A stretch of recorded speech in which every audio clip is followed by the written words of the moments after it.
Walking up to the vehicle with the key, it has the full proximity key system.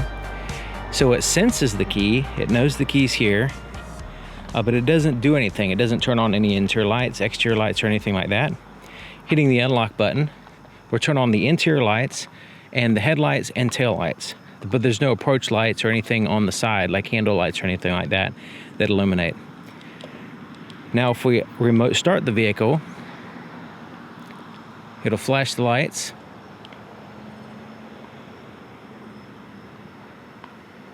It'll flash the lights some more. And the vehicle's actually on, but it's not turning any exterior lights on.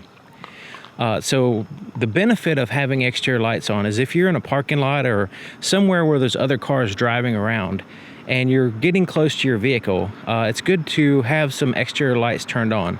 So I guess you would have to, from this particular case on this vehicle, unlock the doors, and then that way the vehicle is kind of alerting everybody that there's somebody around that car. It's not just a parked car with nobody walking around it. You can turn off all the exterior lights when the vehicle's on and running, only when you're sitting still. When you start to drive, it will automatically turn the headlights back on. Now I have the parking lights on, and the daytime running lights now turn on. They're very bright white lights here in the front that can easily be mistaken for headlights. But you can see the headlights are not actually on. It's just this very bright daytime running light. And it's a very sharp LED strip here in the front. It looks really impressive, actually. There's also an amber side marker here in the front. There's a red side marker here in the back that looks like it's part of the taillights, which are also red, and they're LEDs, and they extend almost from one side to the other. Very impressive looking. Nice, sharp LEDs. They're a little bit brighter here on the outer portion, but that strip continues all the way to the emblem there in the center. The tag lights are now on, and they're bright enough to shine on the ground a little bit. The turn signal basically just replaces that white light with a little bit brighter amber light here in the front for the turn signal. So it's the same exact light, it's just a little bit brighter, and you can see it from the front and the side because it kind of wraps around the corner there, which is nice. There's also an amber turn signal indicator here on the side mirror, and you can see it from the front. Not super bright, but you can see it from the front, the side, and the back. It's a little bit brighter from this direction. And the turn signal here in the back is amber in color, and it's just below the tail light. And it's fairly bright, not quite as bright as the front one, but it is. Actually, when I dip down here, it's brighter than if I stand up here. So you can see there's quite a bit of light here on the ground in front of the vehicle. That's just the daytime running lights. If I turn on the low beams, you can see the difference here. But it is potentially mistaken. Those could, you know, if you start driving, you would think you got the headlights on, but you actually don't. And that happens quite often. But the low beams are an LED multi-reflector LED system. They look really nice. So you can see it's a bunch of these LEDs on the outer portion, and the inner portion is not illuminated yet. That's saved for the high beams. So it actually adds additional light for the high beams, which is good. The cutoff is about, at this distance, it's about really low, 2.5 feet off the ground. That's good. And we'll look at it going down the road. But there's low beams, there's the high beams. You can see the difference there. And when we turn on the high beams, basically just adds that additional light there in the center, completing this whole LED headlight housing. And all those LEDs individually reflect all over the road. And we'll see how well they work, both low beams and high beams on the road. Cargo light is a single light here in the center, but it's fairly bright LED, and it does a decent job having it there in the center and have the brightness. I think the brightness is the saving grace here. Now, of course, you're gonna have shadows and stuff. Since you only have a single light, you don't have the light, separated in two places to eliminate shadows. But, with With a single light, I think they did a pretty decent job. Could of course be improved, but I think it's decent. The inside of the rear door here does not have any kind of puddle lights or anything like that. The pockets are not illuminated. See, these are dark here. We do have a heated seat back here, and it is a illuminated button and a power window illuminated button. Other than that, completely dark door. The back seat is illuminated by this light here in the center, and once again, it's an LED, but it's fairly bright, and it does a mediocre to load job. And there's 2 USB ports that are illuminated here.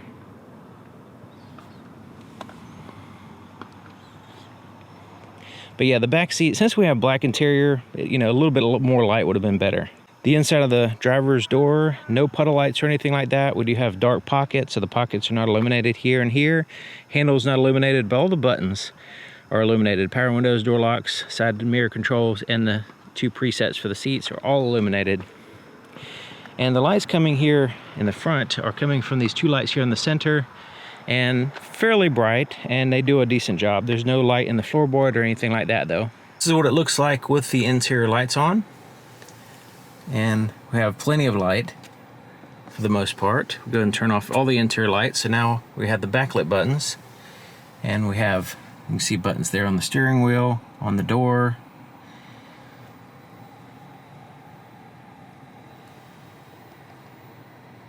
And then the gauges here.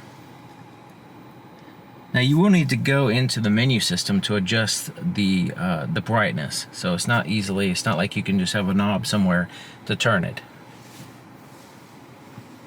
And there's the screen, which is pretty good. Now the backup camera is, I don't know, it's okay, but it's just kind of washed out. Let me turn the brightness down because it's not doing it justice. Okay, so yeah, you can see fine. I mean, you can see, but it's not, you know, Honda doesn't really have the best backup cameras as far as clarity and all that stuff. But it's okay. See how much better? I mean, you have a nice screen. You can see how nice the screen looks. But then the camera just, you know, doesn't take advantage of this nice screen. It's like a low resolution camera, apparently. Okay, so we have some more backlit buttons down here. And then there is a USB ports, and then there's a little charge pad there, which is also illuminated nice.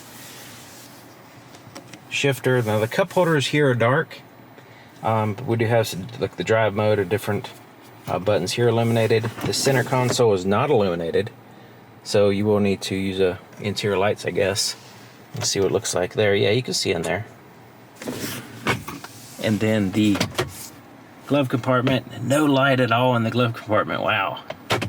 There is an auto dim rear view mirror here, and then you have some buttons up here, and it's a good thing that they illuminated the button that you turn on the interior lights on. That's nice. But it has these little moon lights right here, these little ambient lights that kind of shine down.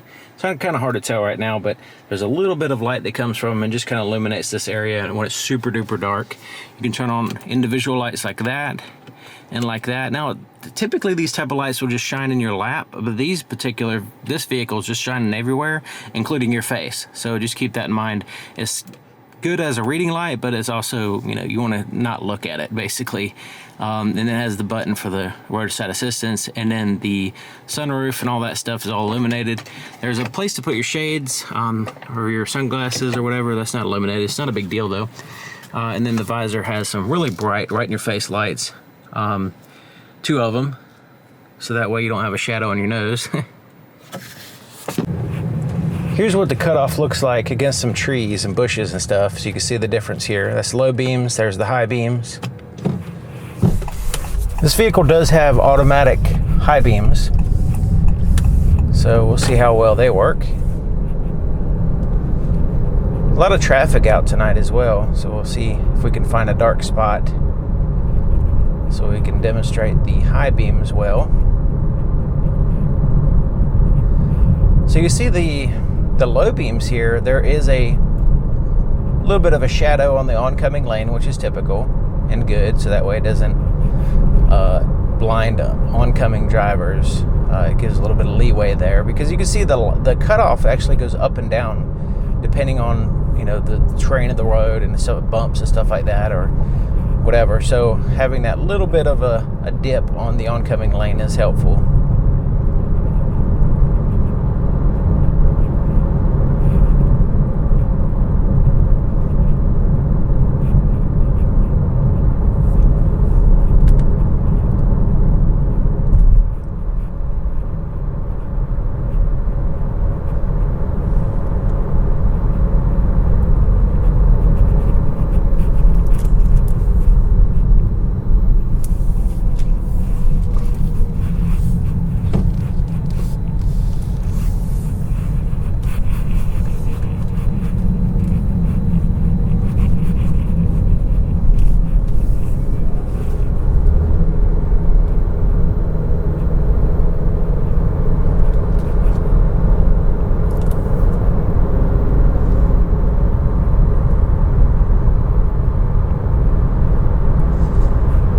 Okay, so there we go. Have a nice dark spot.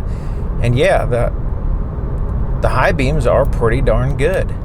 You can see the trees in the distance, and since it's an additional light, and it adds additional light instead of just refocusing light, we have a brighter light, longer distance. Let's go back to the high beams here. There we go. Yeah, you can see it really good, and it's fairly evenly lit on the road. So the road is not like patchy because we have so many different lights trying to overlap. It does a decent job of filling in and not looking patchy. Yeah, the height is good. Even there on the sides, you can see the trees in the distance. The road is illuminated pretty far away. So yeah, the high beams are good. Then you got the low beams. I think the high beam is a little bit more impressive than low beams. Nothing wrong with the low beams. They're fairly bright and they work well. But the high beams, I think, are just a little bit more impressive.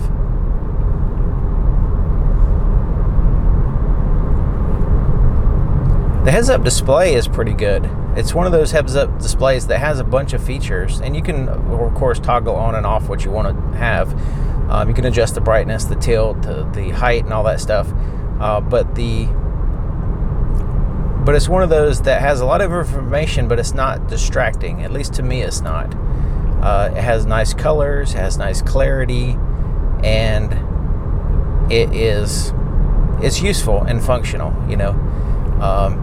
In addition to the nice functional screen that it has as well. Lots of information on this vehicle. It's really good.